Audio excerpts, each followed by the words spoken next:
What's up, guys? It's Greg, and I am here with a special video. This one is my buddy decided to send me a little bit of a treat. He sent me a little something to feed my legendary addiction. This time it is not the video game, it's not the digital experience, it's not Legendary DXP, it is regular old Legendary. The physical card game, which is why we have the classic playmat here, playboard, if you will. I am going to open this up and check it out. I do know what to expect, but I haven't really researched it or anything like that. So here we go. There's the shipping label, of course, and these lovely. You know, I love these things. They're probably not the best for the environment, but I still think they're kind of fun.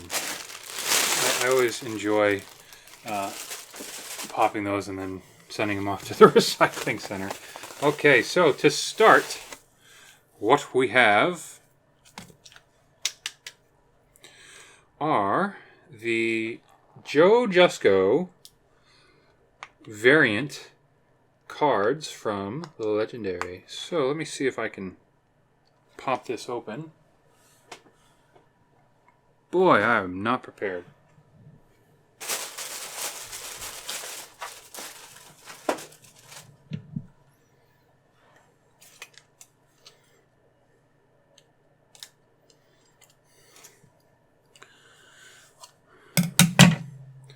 Okay, I am back. I am sorry for that little interruption.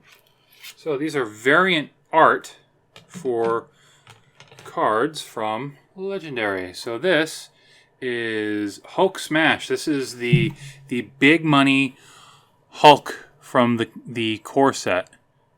So, 8 recruit, 5 attack, and if you have the synergy with Strengths heroes, you get +5. So this is going to take out most Masterminds just on its own. 10 attack is nothing to scoff at. Plus, just like, I really love that aesthetic, that art style that is used here. First off, it's painted, which I think is usually the sign of some awesome artwork. But also, just it looks like this is classic Hulk. Just like early on, 1960s. I just love that. So very evocative of the Jack Kirby artwork. Next, we have a Green Goblin.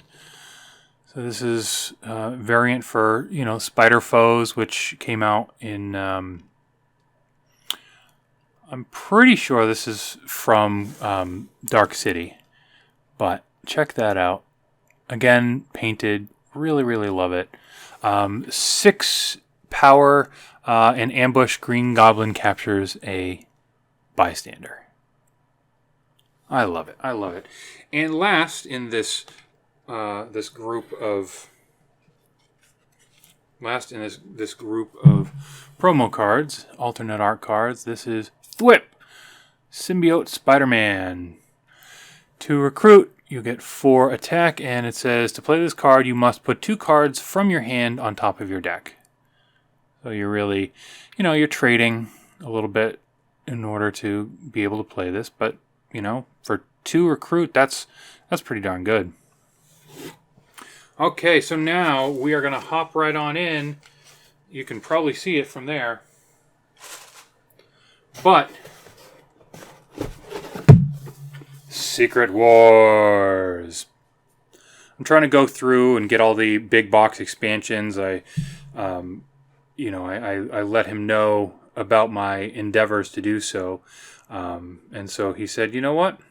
Let me get you your next one. So this is the third one that I have. 4th if you count the MCU Legendary.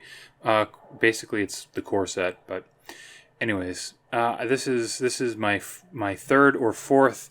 And we're going to hop right in. I'm going to have to do some sorting in order to make that work. So just sit tight, and I will see you on the other side of that.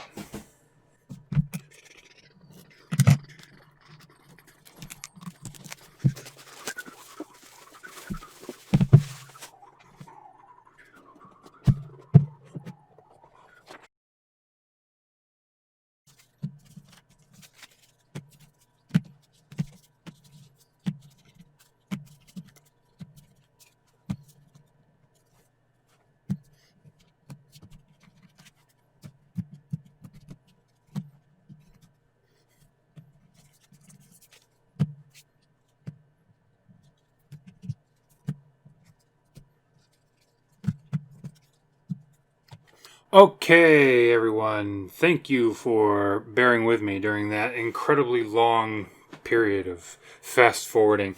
Um, this is the reality when you get a legendary game. You get them all kind of mixed together based on how they're printed, and then you sort them, and you can take a better look at them.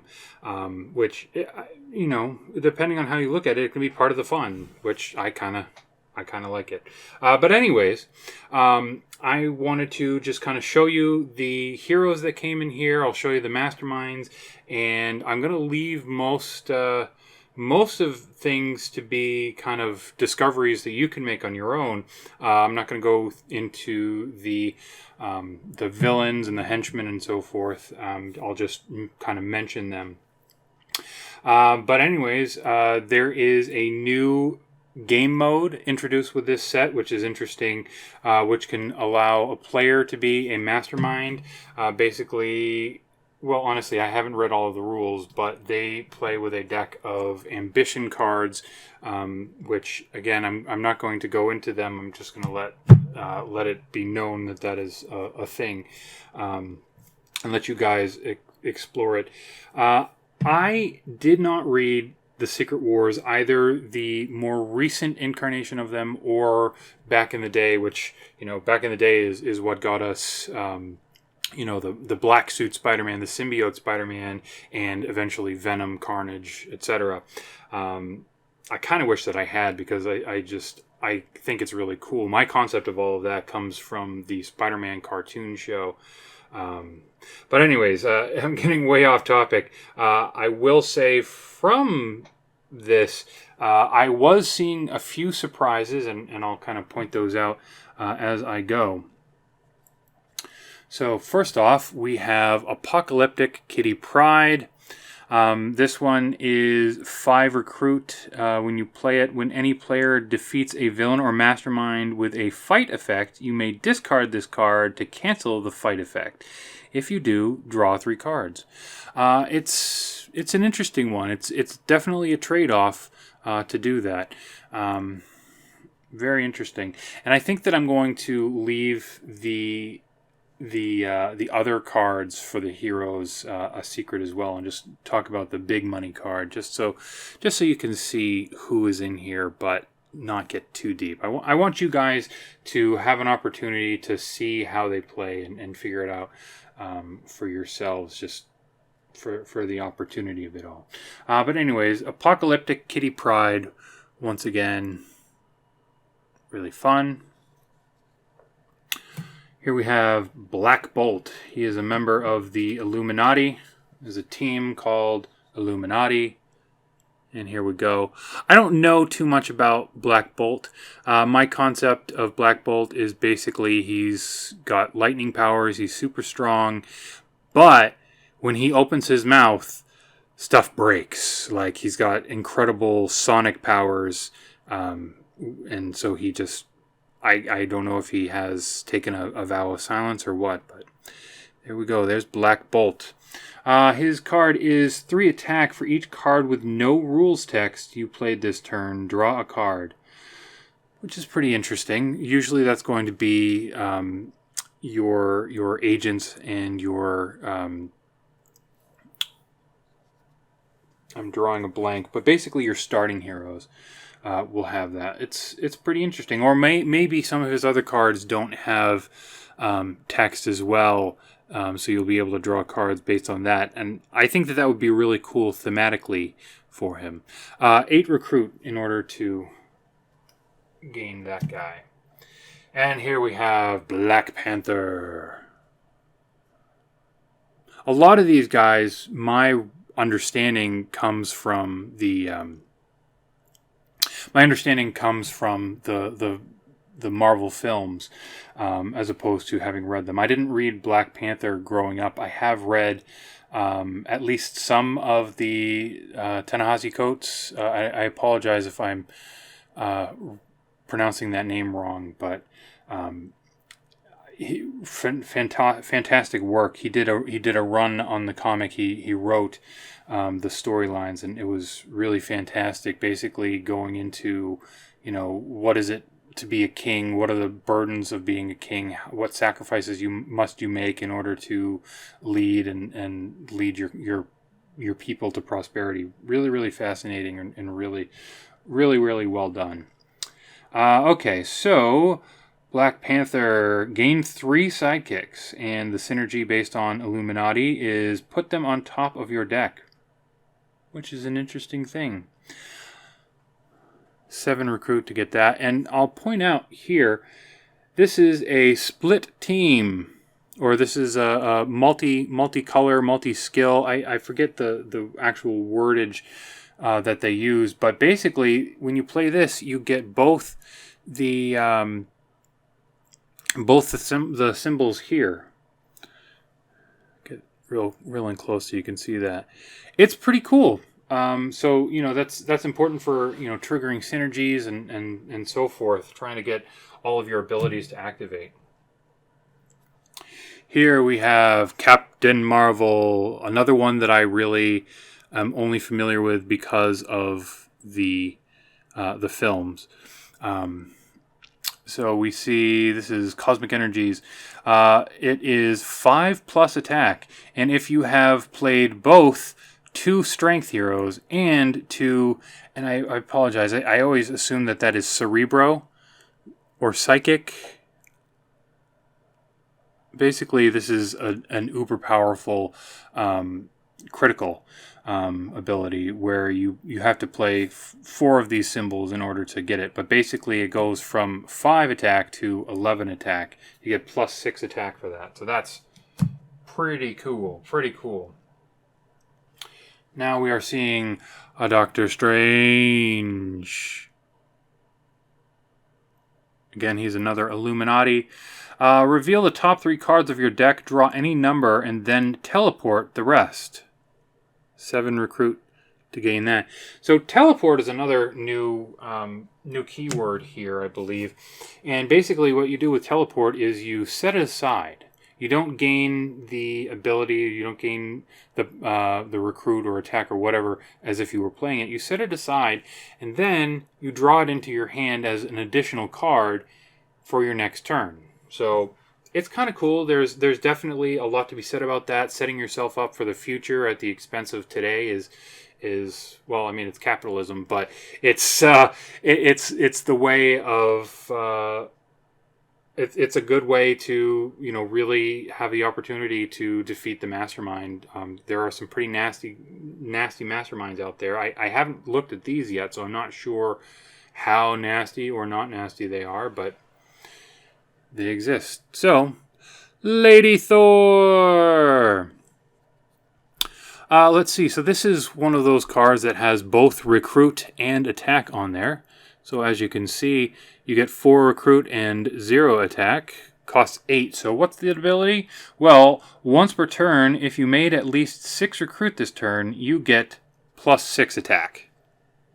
So that's kind of playing off of Thor's abilities from the core set, where if you have made a certain amount of recruit, you get attack. But this is a more powerful one, which I think is pretty cool. And it starts at 4 recruit. So if you end up having more than that, and you just have like 2 additional recruits, be the agents or what have you, then you get 6 attack, which is pretty good. 6 attack is pretty significant. And it says once per turn, if you made at least 6, you get 6 recruit, you get 6 attack, which is pretty great.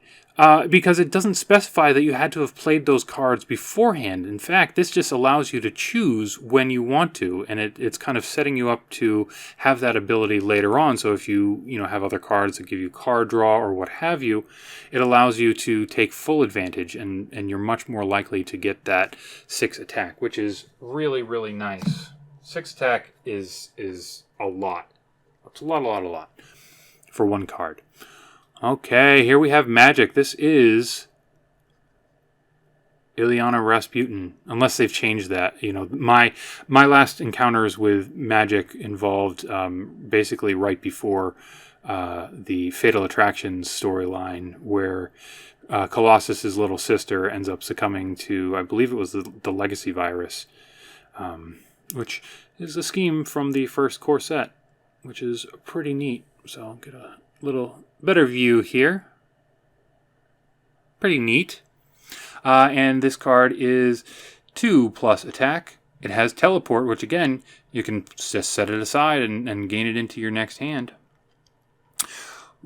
Choose a villain or mastermind in your victory pile. You get plus attack equal to its printed VP. So if you have a mastermind in there, chances are you're going to get a lot of victory points, which would give you a lot of attack. So that's a really neat card. Nice, interesting twist on, what is a mastermind really worth? Is it how strong it is, or how many victory points, or what are their abilities? But this is a nice, interesting one. 7 to recruit this. So again, we have Apocalyptic Kitty Pryde, Black Bolt, Black Panther, Captain Marvel, Doctor Strange, Lady Thor, and Magic. Really kind of interesting group so far. And there are 14 in this set, which is pretty cool. I always like to see new heroes. All right, so this is our first one that kind of surprised me. This is Maximus, and Maximus is a villain. So why is it that we're playing with him as a hero? Well, there is a team here called the Cabal. So a bunch of ne'er-do-wells decided to get together, and I don't know if they're working toward a surprisingly altruistic goal or what. But yeah, we can get some villains, and there are a couple more down here as well, including one which I was very shocked to see. But anyways, Maximus, he is you play him, you get 4+ attack. Each other player reveals a tech hero or chooses a henchman villain from their victory pile. You defeat all those henchmen for free. So right out the gate, you can tell that he's about personal gain, personal victory at the expense of others. And then his synergy is, if you've played another Cabal hero, then you get +1 attack for each henchman you defeated this turn, which is pretty interesting. Obviously the henchmen are generally speaking going to be greater than 1 attack in order to defeat, but it's nice to get a little refund. It's kind of like when you go to the store and you get cash back on your credit card. Okay, so Maximus, 7 to recruit him. Another villain turned hero is Namor the Submariner. Defeat a villain for free. And then, if you've played the critical hit, I guess, it is 2 attack and 2, and I apologize, I don't know the name of that symbol, but basically the Wolverine symbol is what I would call it. Instead, you may defeat the Mastermind once for free, which is pretty great. Pretty great. 7 recruit. 7 recruit for that. Okay, and here we have Old Man Logan. I don't know too much about Old Man Logan. I do know I saw the movie Logan, and I loved that. I have also read some of, if not all of, the Death of Wolverine story arc. And he was obviously Old Man Logan in that. But I haven't read the series Old Man Logan. So, I don't know. Let me know in the comments if you have read that and think this is a particularly cool one. I generally really like Wolverine. So, let's see what he's all about. 5+ attack. Reveal your hand. You get +5 attack if you haven't played any Shield or Hydra cards this turn and don't have any in your hand. Whoa! That's really cool. So basically, if you don't have any of your starter heroes, and I'm assuming that the Hydra cards are from another set. Maybe there are some cards in here. I'm pretty sure that there are a bunch in the Villains set, which unfortunately I do not have. But that's really intriguing. I'm used to Wolverine being all about card draw, so this is kind of like anti-card draw. Huh. Reveal your hand and you get +5 attack. So you can get 10 attack if you don't have any of the starter heroes and you don't have, if you haven't played any and don't have any in your hand. Really kind of cool.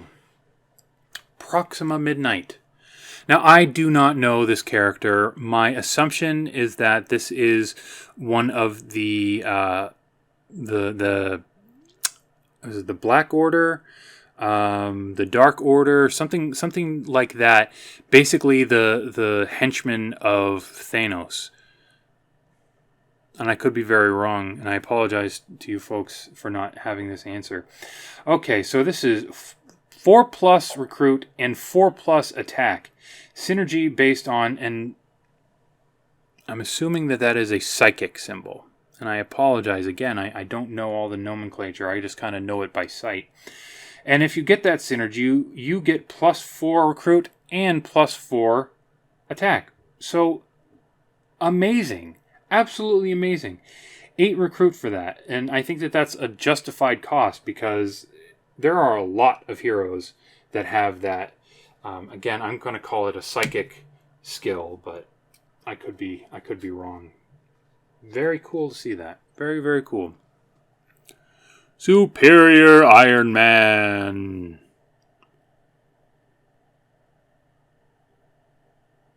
Not really sure where this is from.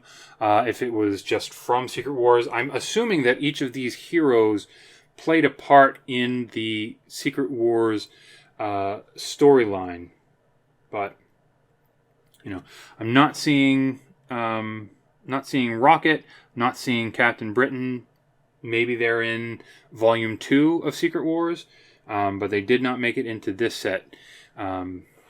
Just kind of looked over here. Neither is Captain America, for that matter. There's Lady Thor, Black Bolt, Captain Marvel, got Namor. War Machine isn't in here. I'm not sure if War Machine's in another set or what have you. But anyways, back to business. I do really love this artwork. I do really love this. I believe that this is an alternate artwork if you buy from Upper Deck as opposed to buying through other retailers. Anyways, Superior Iron Man. Let's see what we got. 5 attack. Draw a card for each other player who has fewer cards in their victory pile than you. Okay. Hashtag humble brag.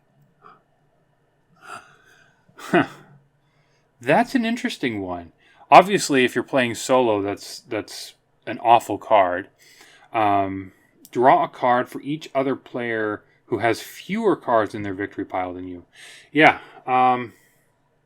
Yeah. So if you're out in front and you're kind of carrying the load in a multiplayer game, this is potentially pretty good.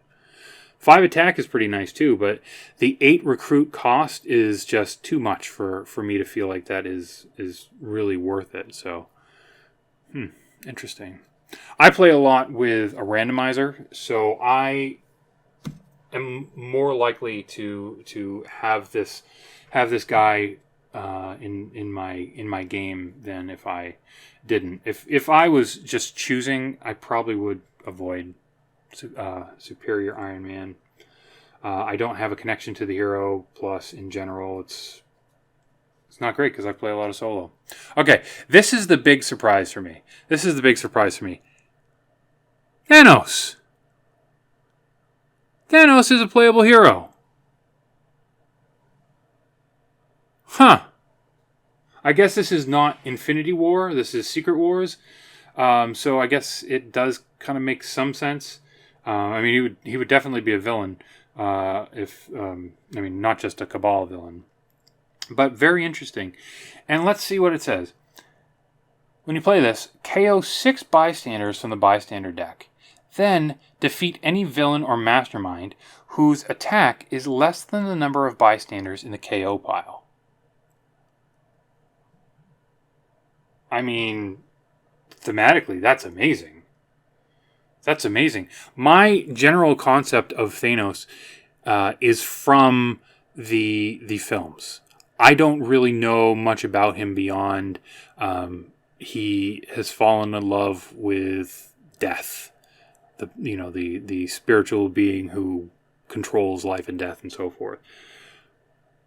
I don't know about Thanos other than that, except for he's really strong and so forth. So my concept, this is very cool and very thematic. It's like he is gaining his goals at the expense of others, kind of like we saw with Maximus. Really cool. Plus, I do very much enjoy the artwork. It's not...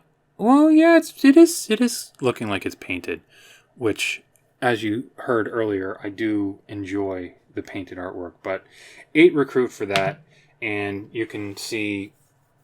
You play that twice, and you can just defeat anything. Very cool card. And here we have Ultimate Spider-Man. Nice to see that his ultimate is... I'm calling it an ultimate, but his big money card is 2. It really fits in with that classic Spider-Man synergy that we've seen, allowing you to draw cards and so forth. And what we see, we have 0+ attack. You get +2 attack for each other card you have played this turn that costs 1 or 2. Whoa! Whoa! Okay, so this does cause the combo breaker. It breaks up the draw something and play it. I don't know. I'm assuming that all of his cards cost 2. All of regular Spider-Man, I believe Symbiote Spider-Man, they all cost 2. And most of the other ones allow you to draw another card if it costs 2 or less. So this is potentially going to house a villain. If you get a bunch of the Spider-Man variants together and in the same game, holy cow. I'm just going to call it right now. This is potentially the most powerful card in the set. Wow, that's good. All right, so that does it for heroes. Once again, we have Apocalyptic Kitty Pryde. We have Black Bolt, Black Panther, Captain Marvel, Doctor Strange, Lady Thor. Nice to see another Thor in here. Magic, Maximus, Namor the Submariner, Old Man Logan, Proxima Midnight, Superior Iron Man, Thanos, and Ultimate Spider-Man. Really, really cool. Let's move on to the villains. All I'm going to show you is one villain, and then I'll look at the masterminds. And the only reason why I'm going to show this to you, I'm not even going to show you all the card text or talk about it, is check out that awesome artwork. I love that. I love that. It's just... It's a blast from the past. The classic, I want to say late 70s, early 80s artwork. Plus, I love Colossus. I just think that's a really, really cool card, and it bore showing off. Okay, our first mastermind is Nimrod the Super Sentinel. I know him from the not even from the comic books, but I know him from the animated series that was on Fox back in the day. You can't fight Nimrod unless you made at least 6 recruit this turn. Huh. I'm going to assume, so since he's kind of he's a Sentinel, it kind of goes in the theme of the X-Men, I'm going to assume that there are some other X-Men that I haven't seen yet that have a lot of recruit gaining potential. So that would work thematically for that. So that's pretty cool. Always leads Sentinel Territories. That's the villain group that he always leads. And the Master Strike is each player who does not reveal a tech hero must choose recruit or attack. Then discard all their cards with that icon. That's fairly crippling. It's nice that you have the ability to, 1, block it, and 2, have the ability to choose. So you can say, you know what, I have a lot of attack, I'm going to get rid of my recruit. I have a lot of recruit, I'm going to get rid of my attack. There are a number of heroes that have both symbols on their cards, which is an interesting play. That's pretty cool. That's pretty cool. I love that they're working in the Super Sentinels and kind of bringing the Sentinels in, because the Sentinels are such a huge part of the X-Men from my perspective. Again, mostly because of the cartoon. Haven't seen a ton of that in the movies, but it is what it is. Wasteland Hulk.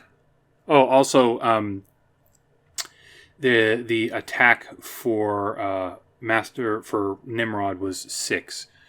And here we have Wasteland Hulk. He's got that 7-star. And what do we have? Wasteland Hulk gets +3 attack for each of his mastermind tactics among all players' victory piles. So, wow. Matter Hulk gets, stronger Hulk gets. So cool. So cool. It's kind of like the Ed Norton movie, which is, I think it's criminally underrated, because it's like the first time you really see Hulk in, like, he's a rage monster. He's all about the anger, and he just gets stronger and stronger based on how angry he gets. So really cool to see that worked in here, and he looks like he's going off against Old Man Logan there, which is really cool as well. He always leads Wasteland, Wasteland Hulk, Wasteland. So that's interesting. I'm not really sure what, where that comes out in the comics and so forth, but I love post-apocalyptic stuff, Book of Eli and movies like that. I absolutely love them. So interesting. I'm hoping that I can really dig in and see what that's all about. And then the Master Strike is Cross-Dimensional Hulk Rampage. And Cross-Dimensional Hulk Rampage is basically you need to reveal a card that has Hulk in the name. I believe it's from the victory pile or your hand. And I'm not sure what the negative is from that. It's listed on the rule sheet, but I haven't gone in and dug through that. But I'm gonna just assume that it's gonna be nasty, because this is a really powerful Hulk, and he really will amp up pretty badly. So obviously, unless you're playing with the Final Strike rule, this Hulk is going to max out at 13 attack to defeat. All right, this is really cool. Zombie Green Goblin as the mastermind. I absolutely loved the Marvel Zombies comics. I have most of the graphic novels for that. I absolutely love it. It's so cool. And I'm not really a big zombie guy. I felt like they got oversaturated, unfortunately, but I absolutely loved this. And let's see what it says. It says Zombie Green Goblin gets +1 attack for each hero in the KO pile that costs 7 or more. Okay. That's vicious. So basically, it's double whammy, because 7 or 8 are going to be your ultimate card, your big money card that you really, really want, the very powerful ones. So basically, it's just the double slap in the face. Obviously, you can't play it. You can't play with it, but yeah. I'm stronger now. Wow, that's pretty cool. He always leads the Deadlands, which is another villain group, of course, and Master Strike, Rise of the Living Dead. KO each hero in the HQ that costs 7 or more. Well, there we go. Obviously makes him much stronger. Then, each player discards a card for each hero in the KO pile that costs 7 or more. This is really dangerous for advanced solo rules. Wow. That is nasty. Zombie Green Goblin, you are nasty. 11 attack is the base. And now Madeline Pryor, Goblin Queen. I could be wrong, but I believe that she's from the Hellfire Club. Bystanders captured by Madeline are demon goblin villains with 2 attack to fight them. You can fight them to rescue them as bystanders. You can't fight her while she has any demon goblins. So that's cool. It's cool that she basically has meat shields that you have to defeat. She always leads the Limbo faction, and the Master Strike is Madeline captures 4 bystanders. If she already had any bystanders before that, each player gains a wound. So you have multiple reasons to defeat those bystanders, to defeat those demon goblins. Obviously, you know what? She's not part of the Hellfire Club. I see Mr. Sinister over here. Mr. Sinister is over here, so I guess she's just in with Mr. Sinister's crew. Either way. That's cool. Real fun. And we got 10 as the base attack. That's cool. Okay. There we have Secret Wars. 14 new heroes. 4 masterminds. A couple of new henchmen. A couple of new villain groups. Got the Ambition mastermind scheme. Or not scheme, but mastermind variant. We also have 1, 2, 3, 4, 5, 6, 7, 8 new schemes. So 8 new ways to play on top of everything else. I'm excited. I see a lot of potential in a few of these heroes. It's going to make me feel awful to play with Thanos because you have to defeat the bystanders in order to get his ability. Ultimate Spider-Man is just going to be downright silly. I know that Black Bolt and Captain Marvel are very powerful in the comics. It will be interesting to see all of the cards that they have and so forth. I'm excited to see what Kitty Pryde and Magic are able to do. Just kind of expanding on the X-Men, which I very much like the X-Men. They're one of my favorite comics. So anyways, thanks so much for watching. I hope you enjoyed, and I'll talk to you guys in a few days. Bye.